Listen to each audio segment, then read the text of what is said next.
Rowe-Ham, so nice to see you. Thank you so much for being on the podcast. Thanks for having me.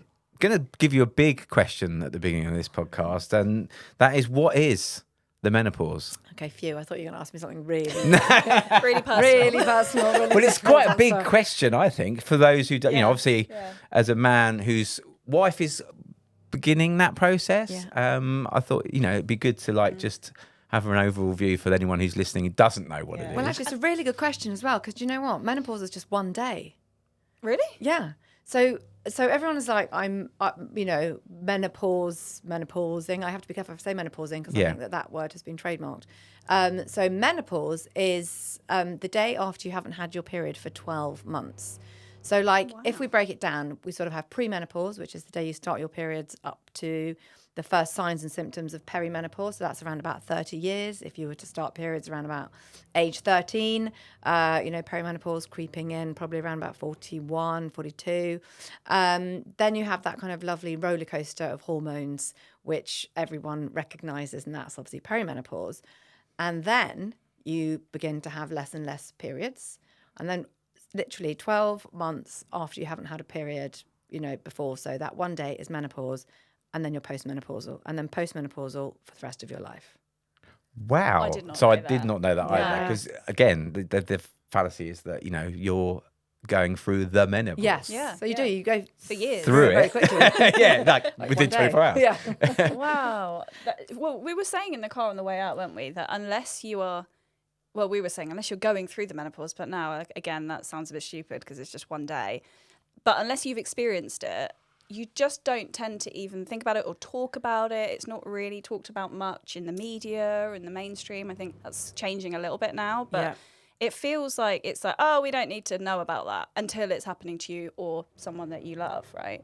It's so important. Totally. And that's a really good point, because I often think like I'm in this bubble of menopause because that's obviously what I do. I talk about fitness and menopause. So I often feel like it is everywhere. And then I step outside my bubble and actually it really isn't. And I was thinking the other day how we focus on this like perimenopause piece because that's where there's the biggest physiological shift. It's where the anxiety, depression, kind of all these things can kind of come up.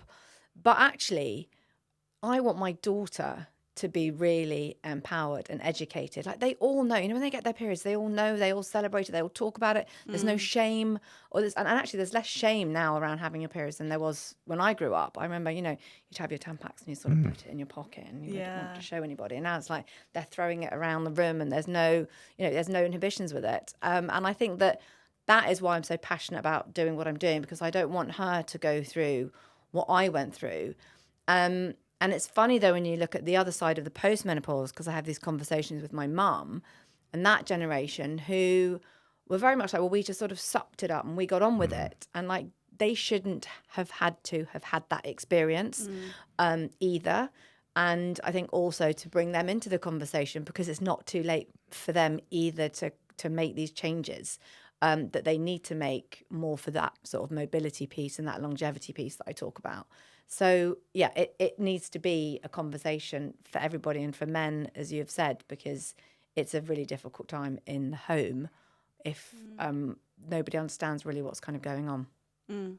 Yeah, because there's a lot of, a lot of like shifts in marriages and stuff, and like behaviour and emotions and sex drive and stuff like that as well. Oh, yeah, that's huge. And I think the biggest thing that I think women find is that they find themselves at the bottom of the pile.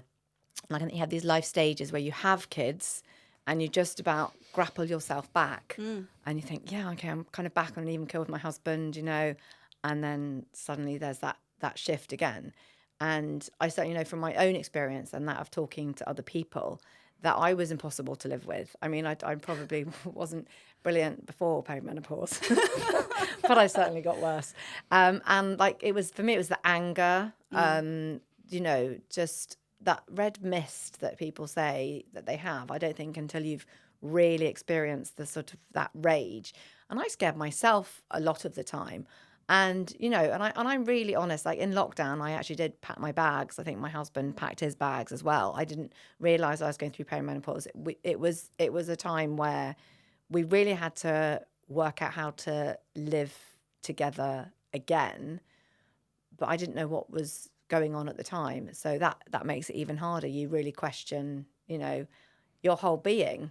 And then you obviously got your kids' emotions. So it's a really difficult time, I think, in particular for relationships and a lot of marriages. I think that we don't really talk, or I don't think we really actually understand hormones just as a whole concept. Like, hormones are such a huge part of our physiology. Yeah. And the only time I ever think about hormones is when I have PMS, Yep. or I'm like fluctuating throughout the month and I suddenly get really angry or upset or something. I'm like, oh, it's hormones. But even I don't really know what that means. Like, I don't understand hormones, to be honest. Well, and you're quite quick to to, like, anytime you're in a bad mood, you're quick to say. I blame it's like, everything on my hormones. But don't you love that? It's like that time sometimes when you're like really moody and then you're really hungry and you're like, I don't know what's the matter with me. And then the next day you get your period, and it's like that seems to happen, I think, for so many women every month. Yeah. And it's like, And we're still surprised. We're still surprised. It's like, Yeah. okay. Yeah. So that's what it was. Yeah. And like, why do we not know anything about hormones? Like, it's such a Because we huge... weren't paying attention in biology. Yeah. I don't even remember being taught that. I mean, I don't think I was really paying attention to much in science at school.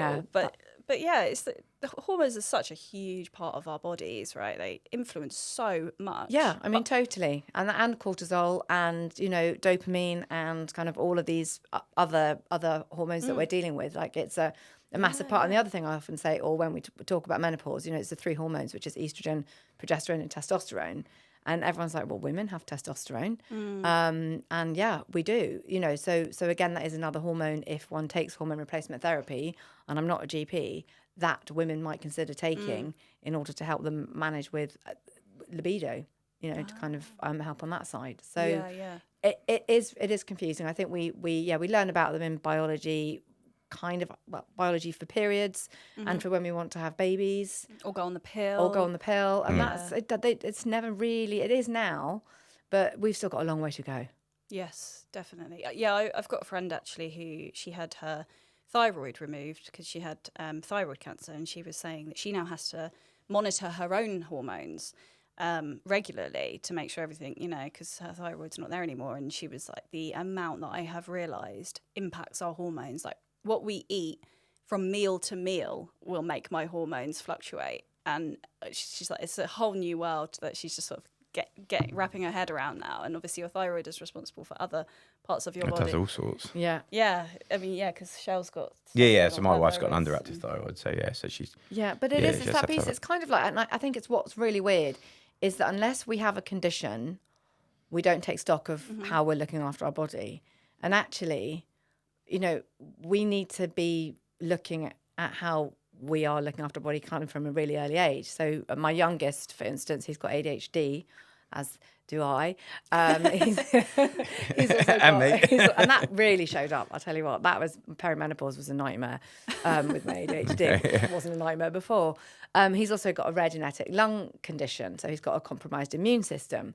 And really, I guess kind of like through my own learnings of menopause and my ADHD and his lung condition and ADHD, have I really started to hone in on what we need to be eating kind of regardless of any disease that we might have. And so I feel like my big 2 sort of slipped through the net on that because there's like a 10-year and a 7-year age gap. And I wouldn't say that they've got terrible food choices, but I am struggling to make them see sense in what they need to eat. Whereas actually Rupert, bless him, this morning made his own sort of packed lunch, bar the smuggled pack of Haribo that he put in. He's done quite a good job.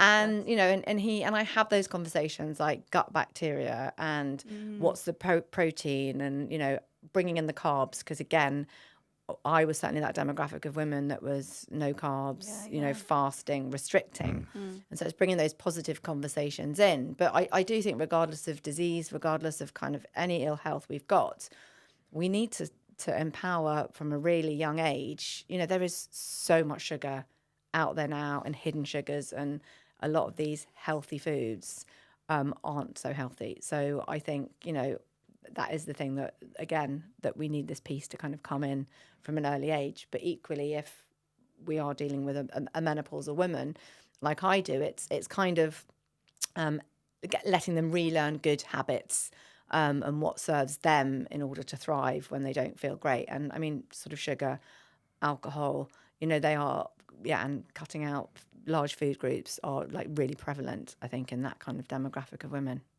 So let's talk about the book. How did it come about? Yeah. You know, obviously you've touched on the fact that you realised you were going through this big life-changing event. Yeah, it was really weird because I like to think that I'm educated and I do my research. I mean, I remember being in hospital having my firstborn, and actually I was asked at one point whether I was in the medical profession because I'd done so much research. So I guess for me, when I was 41 and I had a young child, so Rupert would have been 18 months.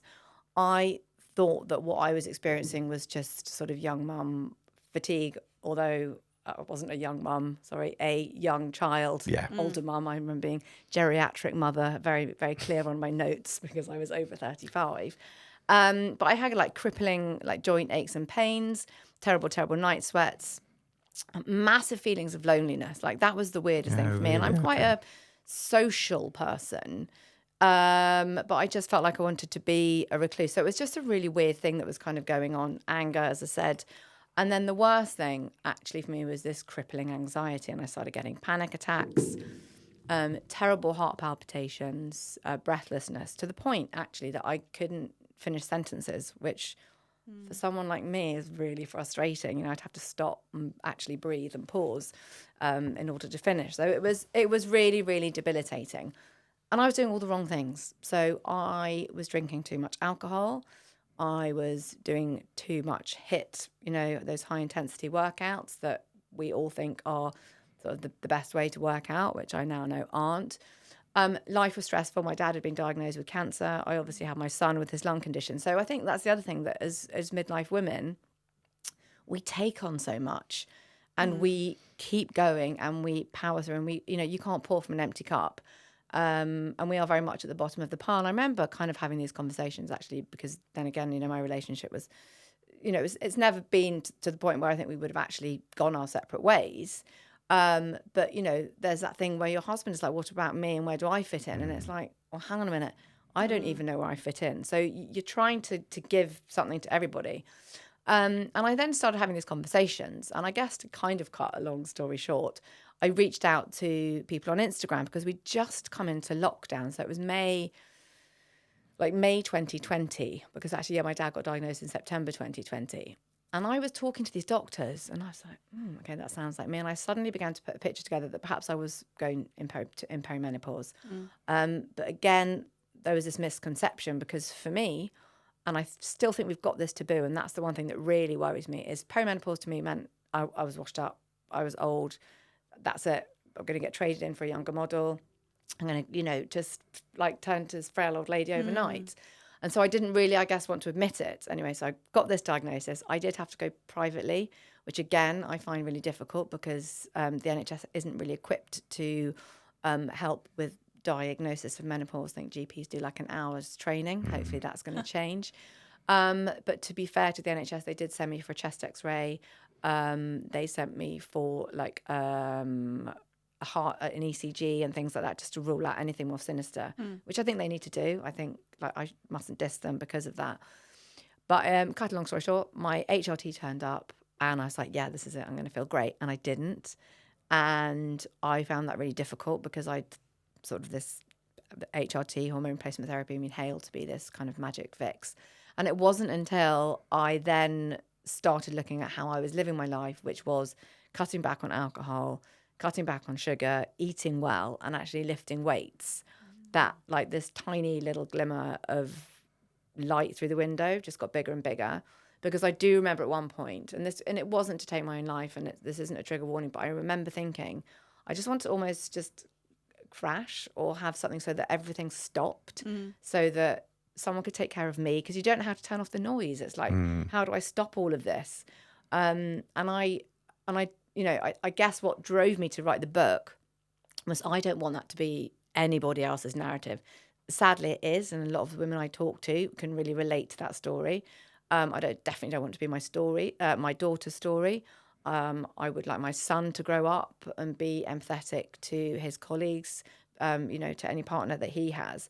So that was sort of the driving force behind writing the book, was that how do we give women a positive story of what to do? Because also I think there can be so much doom and gloom from what I've said, But actually, like, I'm sitting here now, and I never, when I think back to my panic attacks, you know, and that complete crippling anxiety, I would never have done that. And only yesterday I was talking at like the Joe Wicks festival, and 18 months ago, the thought of doing that, I would have said no to that opportunity because I'd have been too scared. Yeah. So that's where it came from. Well, I mean, obviously, I would never wish what you went on anyone, but thank God that it did happen so that you can now, you know. Yeah, that's where the power is in educate. sharing our stories as well. Exactly, yeah. So let's start with just the one thing that did stick out to me. I don't know if you were the same, but you mentioned lifting weights. Yeah. And obviously you're a very fit woman and you do, you know, fitness and stuff, but you were doing these high intensity workouts and you said, oh, I found out that wasn't the best thing. I'm sure there'll be lots of people as well as myself. It's like, wait, what? Huh? Yeah. Like, what about yoga? What about like sports like tennis and stuff like that? What is the best type of fitness? Yeah, it's a really good question because I think the first thing is to find something you love. Like, without doubt, do something you love. But then I always caveat that with also lift weights. Because moving your body is, like, it is essential. Yeah. But just to bring into, you know, make it a little bit sciencey, our bone mass peaks at the age of 30. So everything after the age of 30, our bone is breaking down at a bigger rate than we're building it up. That's okay because we can maintain it and we can keep building it. Muscle mass after the age of 35 decreases 3 to 5% per year. So kind of on both of those levels, we are fighting against the aging process. So any movement we're doing, any impact movement we're doing is going to help with your muscle and with your bone. But obviously lifting weights is going to challenge it a little bit more. The reason HIIT workouts kind of begin to serve less of a purpose is kind of cortisol. So you're putting a lot of stress on your body. Estrogen is an anti-inflammatory hormone. So therefore, if that's decreasing and you've got your anti-inflammatory, you know, protection going down, you're stressing the body by doing these HIIT workouts, your cortisol's going up. It just becomes really imbalanced.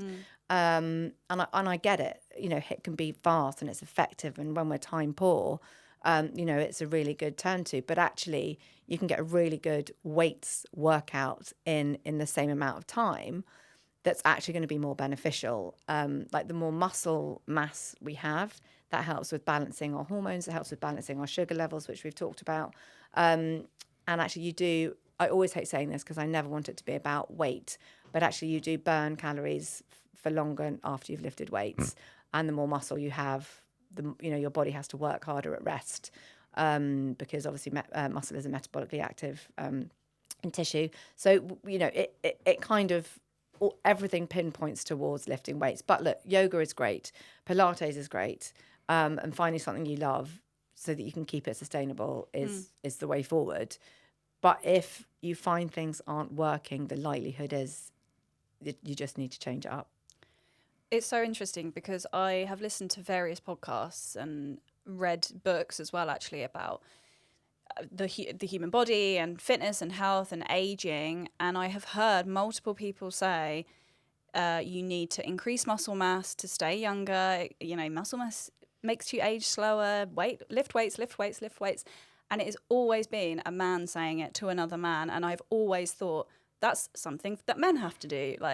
And I've just disregarded it like my whole adult life because I've always thought, that he's talking about men. Men need to do that. Women don't. Bodybuilders. Yeah. I love that you say that. I just thought, it's because men want to stay fit because they want to look good. And I don't know. Yeah. But I love that you say that because actually the book is 6 months in and we're still number one in bodybuilding and powerlifting. Amazing. And so I love the fact, I think I was like number one over Arnold Schwarzenegger for a while Yeah, as you well.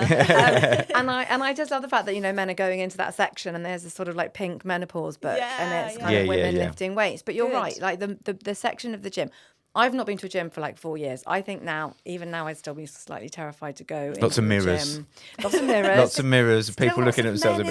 Lots of men's in the weight section. Yeah, exactly. Yeah, like grunting. Scary. Although I might like to go in and just lift big weights. And then go, what? But yeah, I think that is the thing. It was predominantly like a male thing. And again, I think a lot of women, there's still that thing they're afraid of bulking up. Yes, yeah. We're not going to bulk up, ladies. Okay. Lift weights. Okay, that's good to know. Women need to lift weights too.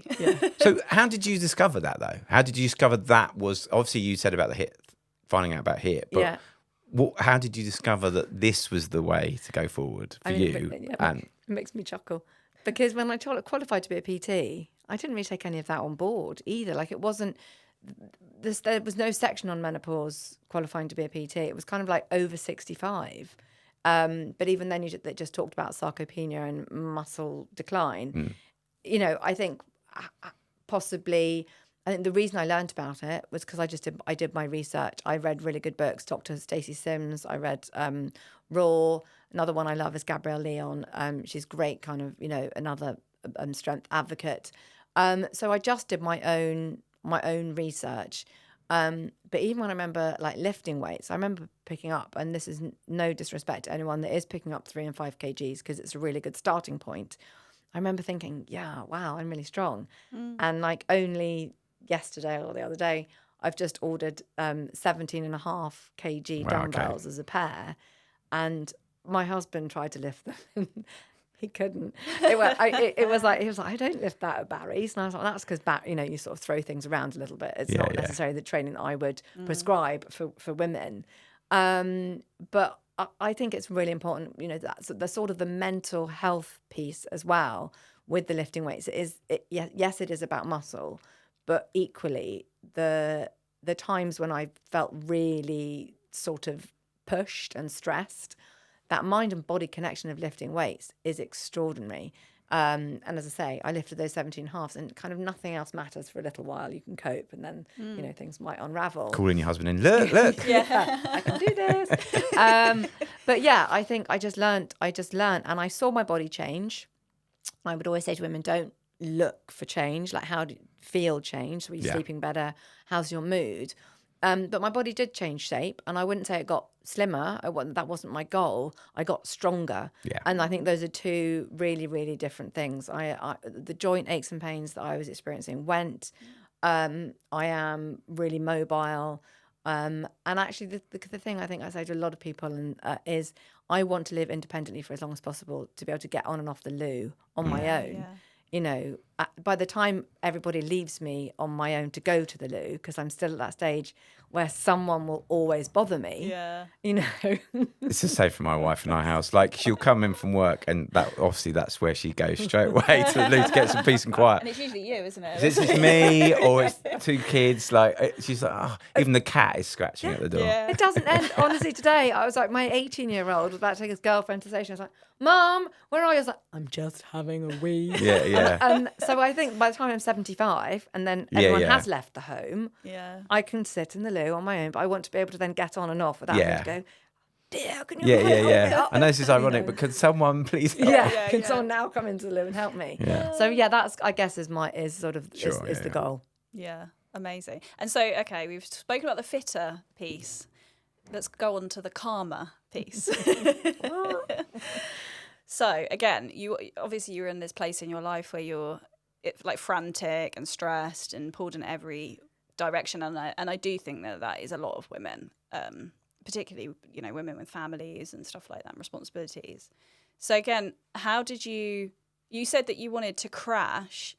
I'm hoping that didn't happen, but how did you come to that realization? You're like, I need to prioritize my mental health, and where did you start? Still working on that one. No, I have definitely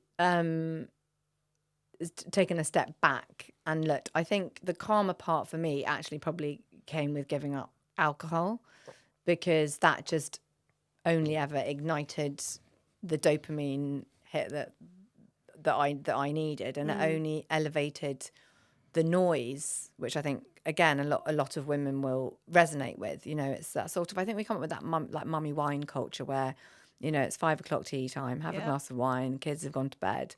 And I think that is always the narrative, a good time, a bad time. And so I think that giving up alcohol allowed me to be more present. And being there for my dad was extraordinary, and that really helped. And actually my daughter saying to me at one point, I feel like you are more around now, you're not drinking, because, you know, it got to the point where I would have a drink and then I'd want to rush everyone to bed so that I could kind of get back downstairs and have another one. And that just then plays into that like hecticness. You wake up the next day you don't necessarily feel great, and the anxiety and your Anxiety, mind, yeah. and it just goes around. So you're not in a calm state, and obviously, that fight or flight, system just keeps building and just keeps building. So I would say that for me, it was very much like removing the alcohol. I also, actually at the time my dad was diagnosed, learnt breath work. I learnt cold water. And because I'm terrible at things like yoga, because when I'm doing yoga, my brain is still talking to me. So getting in the cold water actually meant, again, for me, it's that, like the lifting weights thing, it's the mind-body connection. You're thinking about your breath work. You have to be present when you're in those temperatures. So that brought an element of calm, and it taught me how to breathe in situations where I feel threatened. So, and that's actually one of the things I have in the book as we talk about mindfulness. I talk about cold water, and actually, because there are live workouts through the book, you scan a QR code, it takes you out. There are also 3 mindfulness sessions, because I want people to understand the power of breath work and taking time out. So I guess for me, like that was my calm, and actually like eating well and adding protein. I definitely wasn't eating enough. So therefore, again, those kind of sugar spikes and, balancing the hormones, that all comes into play when we're looking at that parasympathetic system and trying to calm it down. Phones, that's my one really bad thing that I really still need to work on. I know, but it's addictive, and I know when I'm doing too much, because I feel like tension headaches from like my jaw up to my head, because I'm there just obviously going, and just being fed. And again, not to humdrum the ADHD, but it's really addictive. Dopamine, isn't it? It's so so much of that luscious dopamine that we need as ADHD lacking humans. It's like we're on the train on the way here. I was like, and then I just saw myself, and then of course my brain's going, "That's a good idea. That's a good idea for real." Yeah. And then suddenly it's like, "Oh my god, I got 500 reels to make by the time I get home." So that was my calm, was the cold water, the giving up alcohol. And like realizing it is okay actually to stop. Like the world's not going to fall down around me. And as I said, I am still working on that. And actually, for the first time ever, I'm going away. I mean, not going away, but as in I'm not going to work. So I'm going on holiday in 2 weeks. Nice. And I have told my community of people that I work out that I'm not teaching them for a week. And as I was saying, I was like, I'm not going to teach you for a week. I thought if I say it quicker, it won't happen. I can take it back. But now I've put it out there, and I'm not teaching for a week. Nice. And I'm comfortable. And I actually suddenly feel like I'm going on holiday. Yeah. Do you know what? I used to have a boyfriend many years ago who, whenever we went on holiday, he would leave his phone in England. Wow. And wouldn't take it.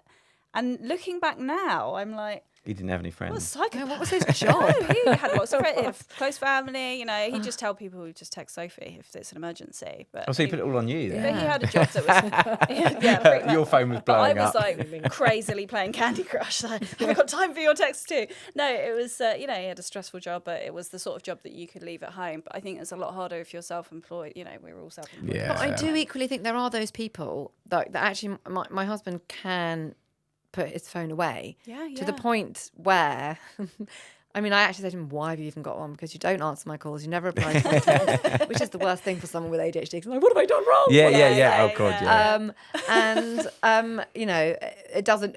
That does annoy me. So I actually would rather he just maybe didn't have a phone, so that it was just like that. So I know not to even try. It's like those people that you're watching a film and you look over and they're actually watching the film, and you're like, "Why are you not on your phone? Why are you not scrolling? You're really bad." I go to Jazz's house and I'm just like playing Candy Crush. It's like my comfort thing. I've never played that game. Yeah, don't download it, because they do a special little buzzy thing. When you win a point, it buzzes and it gives you the like dopamine. You're like, yes, oh my God. I did good. It's terrible. It's interesting you're talking about the ADHD though, because and the neurodiversity, because that's probably not something that's talked about a lot with regards to menopause and how it affects that time. Obviously, you feel like that was a period where you started to learn that stuff about yourself. Yeah, well, I think it was just sort of because it had been, undiagnosed, although it was very evident from a very young age. And I think there's sort of two things here, because I know that a lot of women, when I say that, they're like, "Oh my God, that's me too," and it's like, well, And I think we have to be so careful around those conversations because if you've had ADHD, you can look back in your life and you will know. You look back at your school reports and that's why I was naughty. That's why I was I talk just too seems to much. distract everybody in the class. Yeah, I remember tipping the tadpoles over once, like age 5, and all the tadpoles all over the floor. Yeah, impulse pulled off them the down. scale. Yeah, totally. And and that has been the life story. And then obviously sort of addiction and all sorts of things, throughout my life. And I think with the hormones then, declining. So estrogen again, having estrogen receptors all over your body, and the physiological changes, that anxiety, that depression, it definitely shows up more. I basically became like ultra hectic, like extraordinarily so. However, that was when I built what I'm doing now. So I think because I've always masked it, and younger it was harder to mask it because, when I was in quite a high pressured school, and so I never performed to the ability that they expected. So I was just, stupid. I think probably from about the age of 20, it did become a superpower, and I had a business before the one I've got now. So when I look back, I mean, admittedly, with total hyperfocus in everything I do, and I go for it, and I really commit to it. But that did make me manic. So I definitely was probably very, very close to burnout. And then I realised that I had ADHD because my son was diagnosed with ADHD. And the reason I took him was because I could recognise everything in him that was me. And it was the same narrative from his school, and every time I pick him up from school, it's like, so today, and I'm like, and actually I've started to have his back now, and I'm not making excuses for him, but I am literally like, we've kind of got to work out how these neurodiverse kids fit into the system and how we nurture that and not make them feel stupid, because often that couldn't be further from the truth. We're incredible creatives or naughty. So I think and when I say other women then think that they might have ADHD, it's because what happens when we get to this midlife phase is that with that decline of estrogen, we are potentially less able to cope with the challenges that we'd previously been able to cope with. So I think there's two very different camps. Like if you've had ADHD, you'll then look back and there'll be sort of this history. It doesn't just happen. You don't just suddenly get ADHD, but what might be happening in perimenopause is, with all of the things we're dealing with, the sandwich generation, the night sweats, the lack of sleep, that just all exacerbates that kind of manicness that can come. But equally, that said, I do know that a lot of people, women in particular, are very good at masking their ADHD. So perhaps for some that is the case, but. I listened to a really great podcast with Mel Robbins and Dr. Chris Palmer. And actually, I listened to it with my mum, who also has ADHD. I mean, she literally has a cup, we're out for dinner, has a cup of coffee, and she just leaves. It's like she just wants it till it's done. We've got to go. And, again, everything. I think the worst thing, actually, which I have, is you just say it and it's, oh, my God, I can't believe I said it. It's that explosive. You can't help but say it. So now I've forgotten my total train of thought. But yeah, so my mum obviously having ADHD as well. Totally lost my train of thought, which always happens. Yeah, I was getting so sucked into what you were saying there. It's so fascinating. Now this is going to sound really off topic, but the whole time I was thinking, I must remember to ask you. God, 3 people with ADHD in the same room is not necessarily good. I can follow that. Look, I forgot what I was saying. And I was thinking about something different. And now you're going to think about something else now. I'm just playing Candy Crush. I know, I was just going to ask you quickly, because I'm sure there'll be people listening, that when you mentioned breath work earlier, is there anywhere that people can go to practice that, or any YouTube videos or podcasts or anything that explain what breath work is and how you can do it? And I know there's tons of different like breath work modalities and stuff, but where did you go for that? Yeah, so I actually was very lucky. So and I have remembered what I was going to say, so I'll come to it. I met via Instagram, power of Instagram, a lovely lady called Anna Goff. Okay. Whose husband actually happens to be was a professional golf cricketer. God, look at that. Cricket player. Darren Goff. Yeah. They were my Ah. first guests on the podcast that Amazing. I have Amazing. just started because I wanted men to be aware of it. Yeah. And she reached out to me, funnily enough, on Instagram. I didn't know, any connections there at the time. When my dad was unwell, and I think she could slightly see that I was maybe heading towards this sort of burnout. And we just struck up this friendship. And she is a breathwork coach, cold water therapist. And I connected with her. She actually teaches on the platform and is the one that has done the breathwork sessions in my book. And after my dad died, I did go down to, she's got this amazing space at her house with all the cold water stuff. And that was where I learned. So she has taught me the power of the box breath and breath and, tuning into that system. But there are people out there. I find the right ones because I think like I had tried to find breathwork people before, and I'd listened to things like the Mind app. But, all of these sort of things can be very sort of AI, very impersonable. And, it's finding the right thing for you.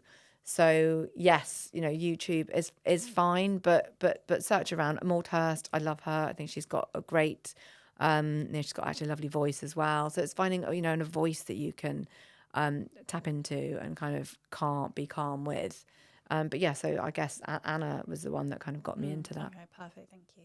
And what was it you were going to say? Yeah, I've probably forgotten that now. So I was talking about the Mel Robbins and the Mel Chris Robbins, Palmer. Yeah. And I listened to that in the car with my mum, and we both ended up in tears because actually it was Mel talking about her son ADHD and her ADHD and how, just that whole school journey. And my mum just literally looked at me and she's like almost apologising, like I'm sorry because, she knew that, I mean, she always had my back as well, but obviously none of us knew that we had ADHD, and so just being disruptive.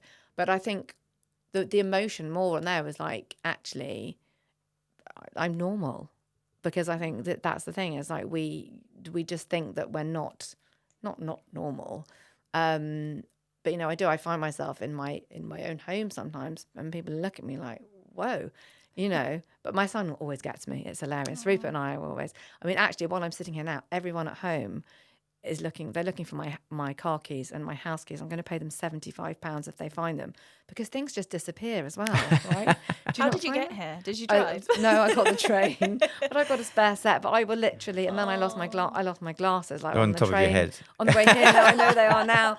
But it is that it's Yeah. it's a really difficult thing, and you always jump to that inner critic. Yeah. Like, oh my God, Yeah, why yeah. can't I just? Yeah, and I know. totally get that. Yeah. Completely. And it's interesting you were saying about the masking stuff, and I think that's true of a lot of neurodiversity in women in particular. At a young age, it's often masked. It's much harder to diagnose. Yeah. ADHD And I was sort of going forward, like with menopause, is there a lot of masking going on there with women? Do they, kind of try and brush under the carpet? You were saying earlier about like just when, an older generation would just crack on, and it's just like, well, I'm going through the menopause. What?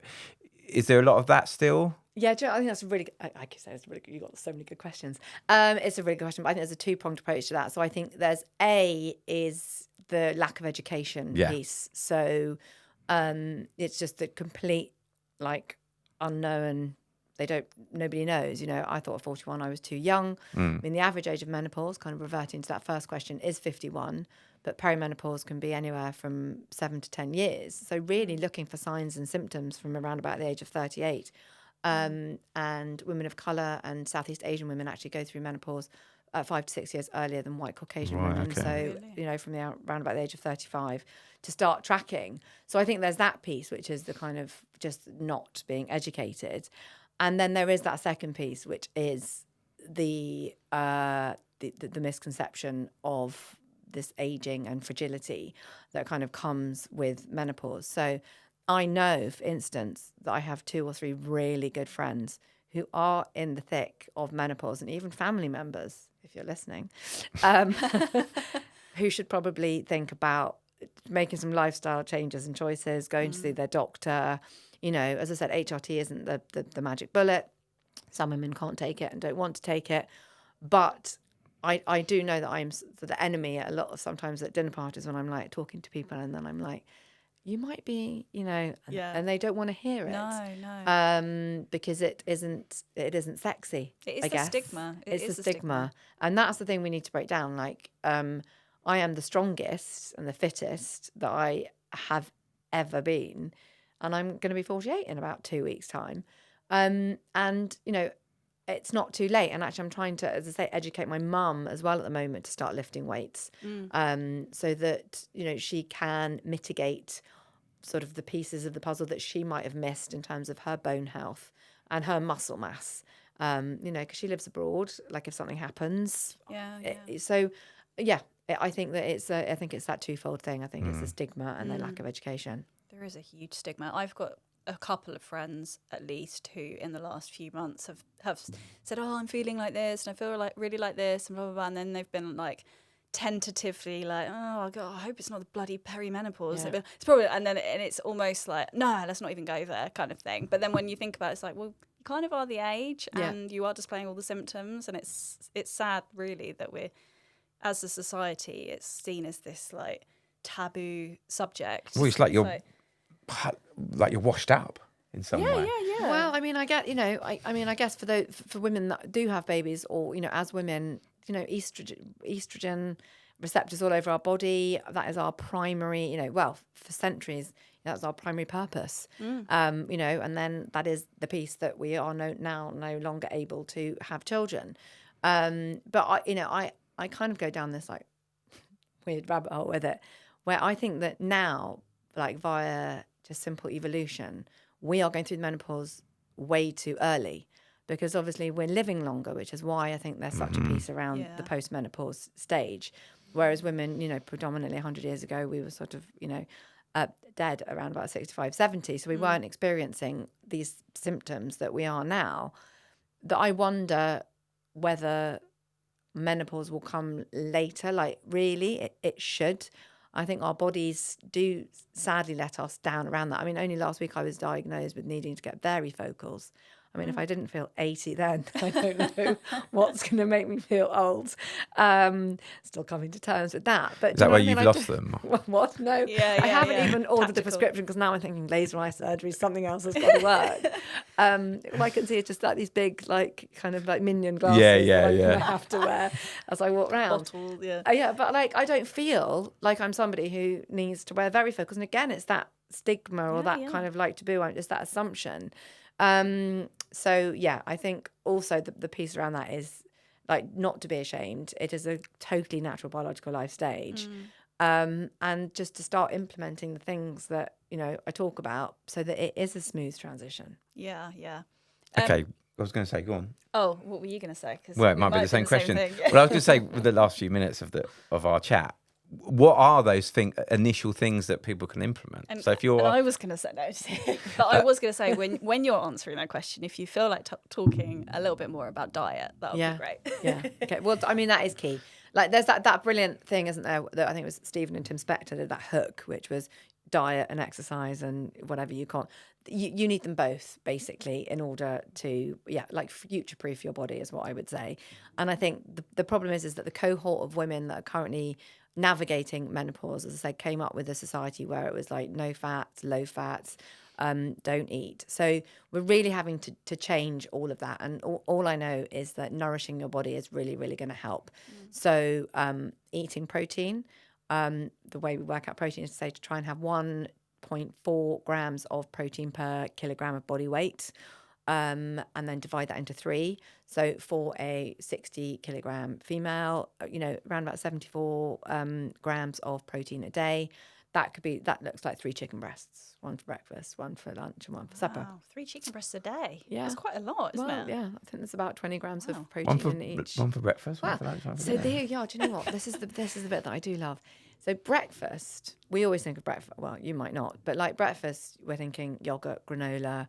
I can't eat yogurt, granola, things like that for breakfast because it doesn't suit my blood sugars. And I think that's the other thing is it's a really individualised approach and you have to work out what works for you. But for breakfast this morning, for instance, I had tofu, broccoli, rocket salad, flaxseed and avocado.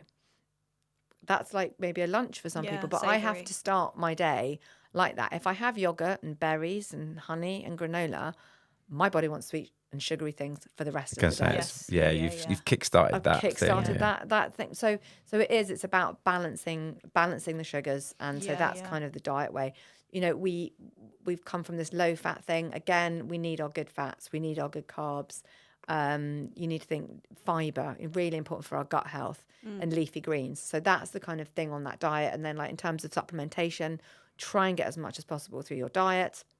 But obviously at this life stage, in terms of bone density and health, a really good vitamin D supplement, magnesium if you're not sleeping, and magnesium for recovery as well is really good. And then your omega-3, really important, oily fish, and obviously a lot more people are vegan or vegetarian. So just really making sure we get all of those through food.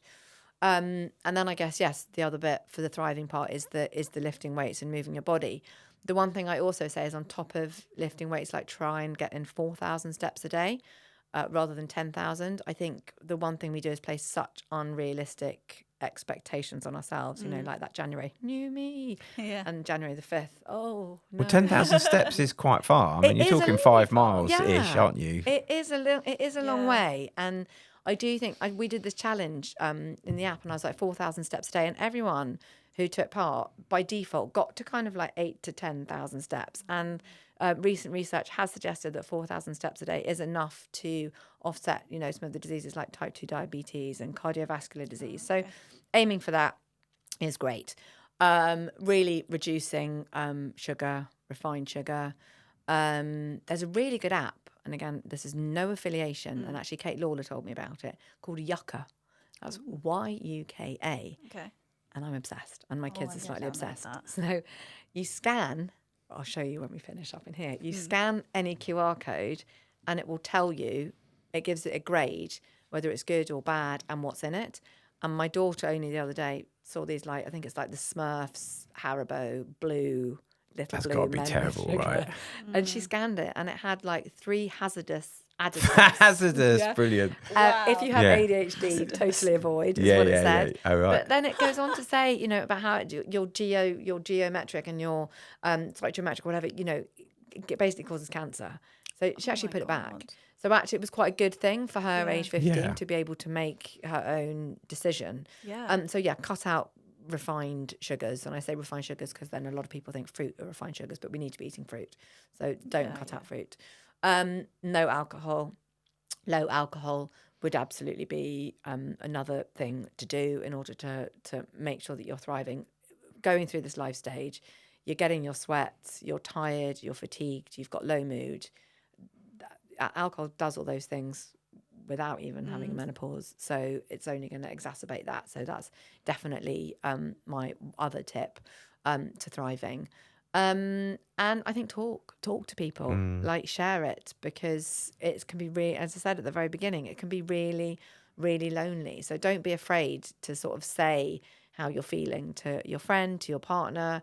And I think having those conversations in the family home, like, as soon as I told my kids, you know, like when my daughter's slamming doors, she can be forgiven because it's her hormones, but equally, you know, not forgiven, but, you know, we know why. It is the same.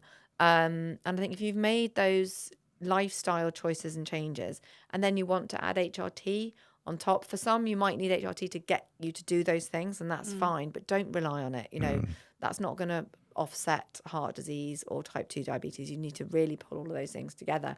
And that has to be a lifestyle choice for life. Like, don't look at this, making those changes, as a temporary solution. It's not. Implement them, stick to them, and make them your habit, because that's the only thing that's going to help you see that, like, longevity piece to keep you mobile and strong. And, you know, implementing them. You don't have to be perimenopausal to implement all these things as well. And can I ask, as someone that's completely ignorant, HRT, do you take that forever then? You can do. Yeah, there's still lots of, again, not medical, always have to caveat that. Yeah, you can do. So I have osteopenia actually in both my hips. That will be from my lifetime of fun. I don't regret any of it, just for the record. Don't remember it, but I don't regret it. So for me, that there is evidence to suggest that the estrogen part of my HRT can help prevent the further degradation of bones, but I'm not going to rely on that as my sole source. I will look at my diet and lifting weights, obviously, as my primary protection. But yeah, I could be on HRT until I die. And actually, some women who are postmenopausal, still experiencing symptoms in their 70s or 80s, have been put back on HRT. Not back on, have gone on HRT for the first time. HRT, is that estrogen? It's everything. Everything. So if you don't have a womb, you don't need the progesterone part, which protects the lining of your womb. If you do have a womb, so that's obviously if you've had a hysterectomy. If you do have a womb, you need estrogen and progesterone, and that comes in the form of a spray, a cream, a spray, a gel, or a patch for your estrogen. And obviously, progesterone part is a tablet or the Mirena coil. And then, I mean, a whole other conversation is the testosterone part, which you can't get it on the NHS. But you can get it really expensively from an Australian prescriber if you go privately. But again, something I think people are fighting for to get put out on the NHS. Yeah. So Cool. yeah. Oh, thank you. Pleasure. Amazing. Well, Kate, thank you so much. Thanks for having me. No, it's been so good. So owning your menopause, Yeah. I'm just going to see it behind you, fitter, calmer, stronger. In 30 days. In 30 days. But like you say, for anybody, not just people that are going through menopause. Definitely. It's And actually we've got men who are doing the workouts, but join anyone over the age of 35. Number one in Amazing. bodybuilding. Number one in bodybuilding and powerlifting. Yeah. Amazing. Kate, thank you so Thank much. Thank you for having Thank me. you.